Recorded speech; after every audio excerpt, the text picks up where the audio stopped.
Hello everyone, I'm the Enforcer, and welcome to the breaking news. Starting off with our first bit of breaking news, we've seen that the Russians have apparently stopped entry into Crimea as far as today goes. This video was taken somewhere around the base of the Kerch Bridge on the Russian side going into Crimea, not coming out of Crimea. The reason why this is happening is unknown, but it is supposed that this may be connected to the chance of a nuclear disaster happening at the Zaporizhzhia nuclear power plant.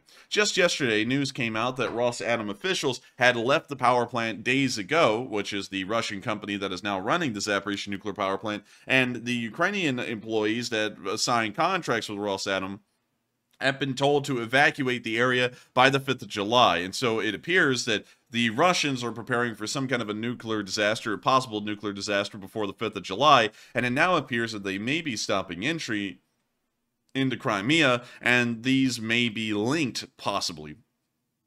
Considering that we have also seen that Russian military presence in the area around the ZMPP, and also even as far south as Crimea, has begun to visibly reduce, it may be a fair argument to say they're not even allowing people to enter Crimea because they are getting ready to evacuate the entire area if a nuclear disaster does occur. Of course, this is all speculation on the nuclear power plant and being based completely off of seeing that there is a massive traffic jam occurring on the other side of the Kerch Bridge, and it appears to be for some kind of a border checkpoint or security checkpoint at the bridge, and they may be turning people around at this checkpoint, but no news has come out about that yet, and no news has come out whether people are able to enter Crimea at all at the moment. Moving on from that fairly major news, we also have some incredibly large news coming out of the southern front, in that the Ukrainian armed forces are advancing near Robotne, Dorozhyanka, and Netryanka. This is massive news. And of course, if we look at our front line here, you can see where these places are. We can see Novoandreevka right here. We can also see Dorozhyanka somewhere in this area. And let me make sure we're getting that correct on the map. Let me go back here. And so it is just south of Huilopol. And so if we go back to Huilopol, we can see right here where Dorozhyanka is, and the Ukrainians are making an advance in this direction. And they are also, of course, making the advance at Robotne and towards Novopropivka. These advances have been going on for days at this point, and we have not seen them make any massive ground. They've been making small amounts of ground, but we haven't seen them make any massive amounts of ground.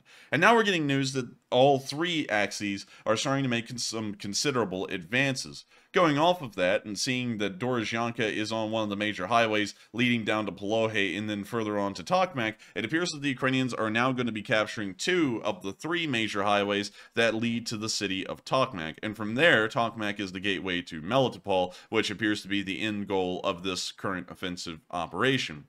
The Russians have also completely depleted their strategic reserve of backup forces that could be brought up just in case of their main forces in the area were destroyed. And so these offensives will largely be unfazed or unstopped by Russian reinforcements because the forces they're going up against right now are the only ones in the area and the only ones available that may be able to stop the Ukrainian advance. And so incredibly good news. Incredibly great to see, and we'll finally most likely be able to finally see that the Ukrainians make advances and are able to take an area that is leading up to the three defensive lines that we see just north of Tokmak. Other major news has occurred today in a statement by President Zelensky saying that Ukraine will not compromise their territorial integrity even if it's allowed immediate NATO membership. This appears to be in response to some statements that have begun to circle around that in the future, it may be possible that Ukraine is attempted to be forced by the United States or other countries in the world to give up their territory to try and end the war. And it appears that Zelensky has made it quite clear they would rather not go with NATO membership and continue to try and pursue their territorial integrity instead of the other way around. This is a fairly interesting development, making it quite clear that Zelensky is determined to regain all the lost territory of Ukraine so far, including Crimea and including the Donbass. And this is something I believe that should make it quite clear to many countries that Zelensky will not go with anything less than victory in the Ukraine war and reclaiming lands that belong to Ukraine and have rightfully belonged to Ukraine legally since 1991. This is also an attempt to spread the message to the countries that have continued to support Ukraine's territorial integrity, that is something that is of paramount and must be achieved, and there will be no compromise on that idea whatsoever. I have to be honest, in my personal opinion, although this is the news and personal opinions don't really fall into it too much, I think that this is a very smart idea by Zelensky to regain Crimea and then join NATO, or join NATO and then continue to pursue territorial integrity, such as reclaiming Crimea. The reason the United States supports Ukraine in this war is that we are hoping that the Black Sea Fleet will eventually be kicked out of the port of Sevastopol inside of Crimea. And so it's very important for American interests, not just Ukrainian interests, that the Ukrainians take this thing all the way home and manage to retake the Donbass and Crimea, because then we get what we need out of the situation, and we are in a far better off spot at the end of the war and for the next few decades strategically. Not only that, we also heard today from Clash Report that the Russian Ministry of Defense has terminated Prigozhin's catering company's contract with Concord. Concord was the main supplier of food to the Russian military for nearly a decade at this point, providing all of the MREs that many of y'all have seen, the green box ones with the white Russian star on it. That is the main food provider for the entire Russian army, is Concord Catering, which is owned by Yevgeny Prigozhin. And as of today, the Ministry of Defense has terminated that contract. This is massive.